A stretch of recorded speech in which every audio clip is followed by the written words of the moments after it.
Hi friends, welcome to my YouTube channel ESM தம்பிஸ். இன்றைக்கி நம்ம எதை பற்றின வீடியோஸ் பார்க்க இருக்கோம்னு பார்த்தீங்கன்னா, தமிழில் நீங்கள் பார்த்துருப்பீங்க. இன்னும் எலெக்ஷனுக்கு வெறும் 3 நாட்கள் மட்டும்தான் இருக்குது. 23 ஏப்ரல் உங்கள் எல்லாருக்குமே தெரியும், தமிழ்நாடு சட்டசபை. அப்போ இதுக்கு முன்னாள் இராணுவ வீரர்கள் ப்ளஸ் வாட்ஸ்அப், ஃபேஸ்புக், சமூக வலைதளங்களில் பல்வேறு முன்னாள் இராணுவ வீரர்கள் அவங்கவுங்க கருத்துக்களை தெரிவிச்சிருக்காங்க. நம்மளோட சப்ஸ்கிரைபரோ நம்மள்கிட்ட கால் பண்ணி, சார் நம்ம யாருக்கு சார் ஓட்டு போடணும், யாருக்கு ஓட்டு போட்டால் நல்லாயிருக்கும், இந்த மாதிரி பல்வேறு விதமான கருத்துக்கள் நம்மக்கிட்ட கேட்குறாங்க. இப்போ இது எல்லாத்துக்கும் ஓவராலாக இந்த எலெக்ஷனில் யாருக்கு வாக்களிக்கணுமா கூடாதா? ஏன்னா நிறையா சமூக வலைதளங்களில் வாக்களிக்க கூடாது அப்படின்னு சொல்லி அவங்க பதிவிட்டிருந்தாங்க.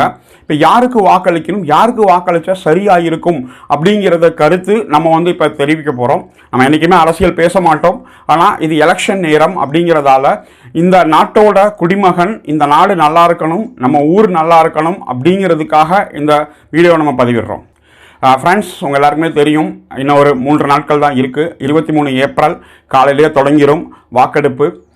தமிழக சட்டசபை தேர்தல் 2026 தமிழக முதலமைச்சர் யார் அப்படின்னு சொல்லி தேர்ந்தெடுக்கிறதுக்கான ஒரு மிக முக்கிய ஒரு சட்டசபை தேர்தல் இது. இதில் ஆளுங்கட்சியாக இருக்க திமுகவாக இருக்கட்டும், இல்லை எதிர்கட்சியாக இருக்க அதிமுகவாக இருக்கட்டும், இதை புதிதாக கட்சி தொடங்கியிருக்க டிவிகேவாக இருக்கட்டும், இல்லை நாம் தமிழர் கட்சியாக இருக்கட்டும், யாராகவும் இருக்கட்டும், எல்லாருமே அவங்களோட தேர்தல் பரப்புரை, அதாவது எலெக்ஷன் மேனிஃபெஸ்டோவில் உங்களுக்கு சொல்லியிருப்பாங்க, வாக்குறுதி கொடுத்துருப்பாங்க, நீங்கள் எல்லாமே பார்த்துருப்பீங்க. இதில் முன்னாள் படைவீரர்களுக்கு பெனிஃபிட்ஸ் இருக்கா இல்லையா, இல்லை முன்னாள் படைவீரர்கள் அப்படின்னு சொல்லி எந்த கட்சியாவது ஏதாவது அனௌன்ஸ்மெண்ட் கொடுத்துருக்காங்களா அப்படின்னு சொல்லி நீங்கள் தான் தேடி பார்த்துக்கணும். ஏன்னா நாங்கள் பார்த்த வரைக்கும் எங்களுக்கு தெரியல. ஒரு சில கட்சிகள் ஒரு வாக்குறுதிகள் மட்டும்தான் கொடுத்துருந்தாங்க. அது எந்த கட்சி ஏது கட்சி அப்படின்னு சொல்லி நீங்கள் போய் பார்த்துக்கோங்க.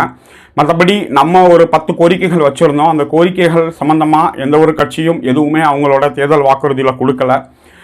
நம்மளுக்கு ஆஸ் எ முன்னாள் இராணுவ வீரராக நம்மளுக்கு என்னென்ன தேவைகள், நம்ம குழந்தைகளுக்கு என்னென்ன தேவைகள், ப்ளஸ் இந்த நாட்டுக்கு யார் ஆட்சியில் வந்தால் நல்லா இருப்பாங்க, சரியாக இருப்பாங்க, அந்த மாதிரி விஷயங்களை நீங்கள் யோசித்து கரெக்டான ஆட்களை தேர்ந்தெடுக்கணும். இப்போ நீங்கள் எல்லோரும் நினைப்பீங்க, முன்னாள் இராணுவ வீரர்கள் இப்போ போட்டி போட ஆரம்பிச்சிட்டாங்க. கட்சிகள் ஒரு 3-4 கட்சி இருக்குது முன்னாள் இராணுவ வீரர்களுக்கு. இப்போ அந்த கட்சிகள் மூலமாகவே முன்னாள் இராணுவ வீரர்கள் போட்டிடுறாங்க. அணைக்கட்டு தொகுதியில் போட்டிடுறாங்க, வேலூரில் போட்டிடுறாங்க, இன்னும் நிறைய இடங்களில் போட்டிடுறாங்க. அவங்களோட விவரங்கள் நான் இப்போ போடுறேன். அணைக்கட்டு தொகுதியில் செல்வமூர்த்தி அவர்கள் கிரிக்கெட் மட்டை சின்னத்திலும், வேலூரில் KM விநாயகம் கேஸ் சிலிண்டர் சின்னத்திலும், பைஜு அவர்கள் விலங்கோடு தொகுதியில் கேக் சின்னத்திலும், மிக்கேல் அவர்கள் நாகர்கோவிலில் கேக் சின்னத்திலும் வீருக்கு வீர் கட்சி சார்பில் போட்டியிடுகின்றனர். K கணேசன் ராஜபாளையத்தில் நேஷனல் எக்ஸர்வீஸ் பார்ட்டியை சேர்ந்து மின்கம்பம் சின்னத்தில் போட்டியிடுகின்றார். உமாதேவி முன்னாள் படைவீரரின் மனைவி அவர்கள் போரூர் சின்னத்திலும் விவசாயி சின்னத்தில் நாம் தமிழர் கட்சி சார்பாக போட்டியிடுகின்றனர் இந்த சட்டசபை தேர்தலில்.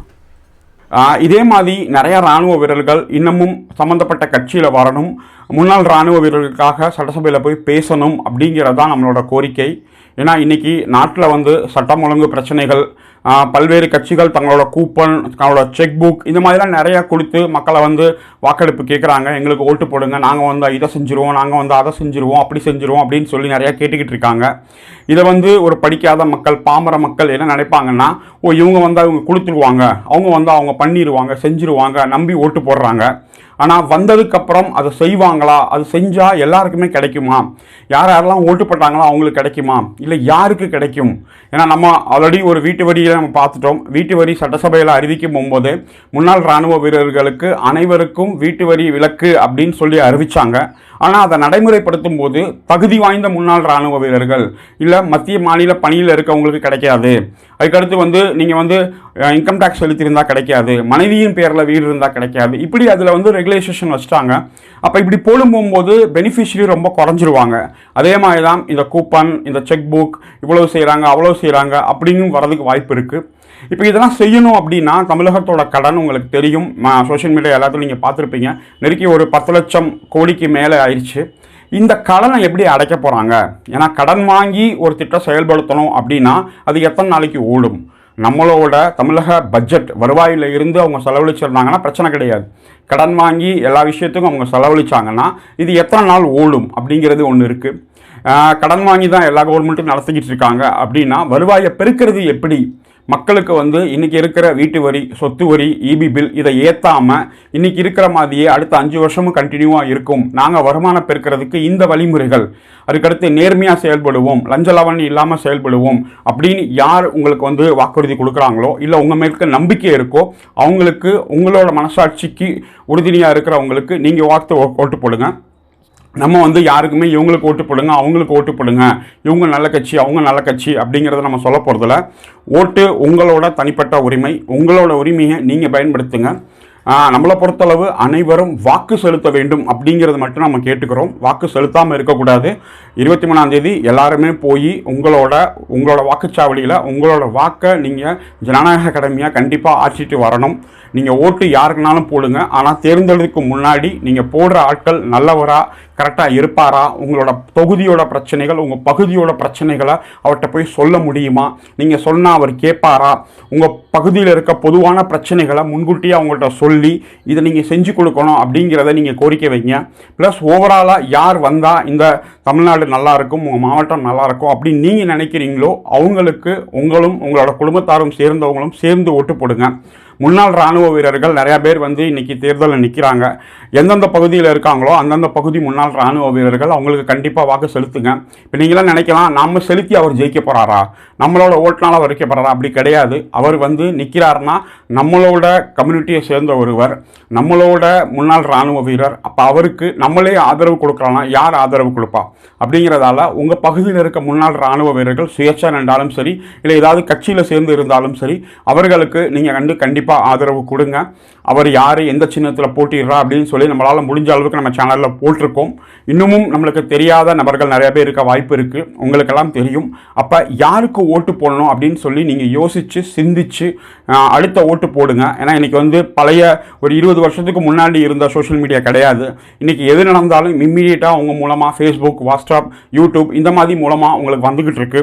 அதனால தான் இந்த கட்சிகள் எல்லாருமே யூடியூப்பில் நீங்கள் பார்த்தீங்கன்னா திறந்தாலே அட்வர்டைஸ்மெண்ட் வந்துடும்.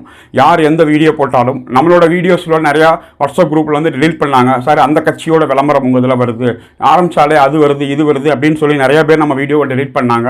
அப்போ அதுக்கு நம்ம பொறுப்பு கிடையாது. அந்த கட்சி பணம் கொடுத்து யூடியூப் மூலமாக விளம்பரத்தை போட வைக்கிது. நம்ம எந்த கட்சிக்கும் ஆதரவும் கிடையாது, எந்த கட்சிக்கும் எதிரவும் கிடையாது.